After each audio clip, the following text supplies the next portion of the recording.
বাংলাদেশে আনুষ্ঠানিকভাবে royal Enfield motor বাইকের জমানা শুরু হয়েছে গত বছর। সম্প্রতি ক্লাসিক ঘরানার এই বাইকের গ্রাহক তালিকায় নাম লিখিয়েছেন সৌম্য সরকার। মিরপুর স্টেডিয়ামে এই বাহনের সাহায্যে যাতায়াত আর নিজস্ব পোশাক সজ্জায় যে অবস্থার সৃষ্টি হয় তাতে সৌম্যর সার্বিক ব্যাপারটিকে এক কথায় স্টাইলিশ বলা যেতেই পারে। দীর্ঘদিন যাবৎ মিরপুর স্টেডিয়ামে আসা যাওয়ার ক্ষেত্রে কালো রঙের টয়োটা ক্রাউন ছিল এই ক্রিকেটারের নিয়মিত বাহন।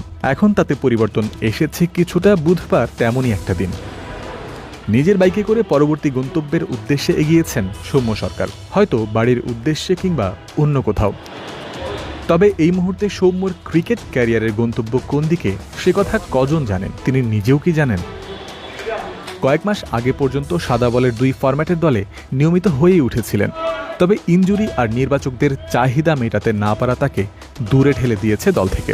আধুনিক ক্রিকেটের চাহিদা নাকি সৌম্য মেটাতে পারছেন না। প্রধান নির্বাচকের কথাই ছিল এমনই ধাঁচ।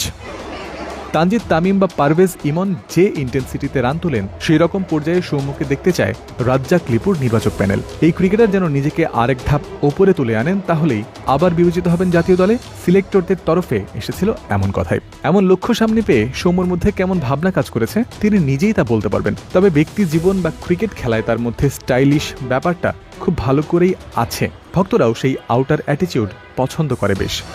ফেরা যাক এদিনকার ঘটনায়। নিজের সব কার্যক্রম শেষ করে সৌম্য যখন নিজের বাইকের দিকে এগোচ্ছিলেন, স্টেডিয়ামের সীমানা প্রাচীরের ওপার থেকে সমস্বরে ডাক আসে তার উদ্দেশ্যে। তা লক্ষ্য করেই হাতের ইশারায় অপেক্ষার ইতিবাচক আহ্বান।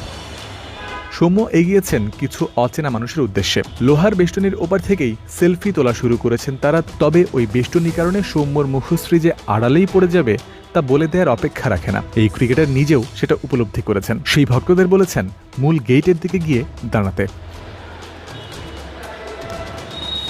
তাদের মনে কোনো দ্বিধার তৈরি হয়েছিল কিনা কে জানে। সৌম্য আরও একবার ইশারায় আশ্বাস দিয়েছেন, বলেছেন অপেক্ষা করতে। হাতে হেলমেট ঝুলিয়ে বাইক স্টার্ট দিয়ে এগিয়েছেন। মিরপুর স্টেডিয়ামের 2 নম্বর গেটের কাছে থেমেছেন তিনি। 8 জন মানুষ, সবারই মোবাইল তাক করা সেলফি তোলার আশায়। এক এক করে প্রত্যেকের জন্য সময় দিয়েছেন সৌম্য। এক ভক্ত অটোগ্রাফ চাইলে উপস্থিত নিরাপত্তা কর্মীর কাছ থেকে নেওয়া হয়েছে কলম, কাগজ নয়। তার চাওয়া নিজের পরিহিত জামায় স্বাক্ষর নেয়ার। পাশের জন্য হেঁটেছেন একই পথে। সব সম্পন্ন হলো। সৌম্য সরকার গেলেন নতুন দিনের প্রস্তুতি নিতে, জাতীয় দলে ফেরার মানসিক প্রস্তুতি। তার আগে আত্মবিশ্বাসের রসদ নিয়ে আবারও হোম অফ ক্রিকেটে ফিরে আসার জন্য।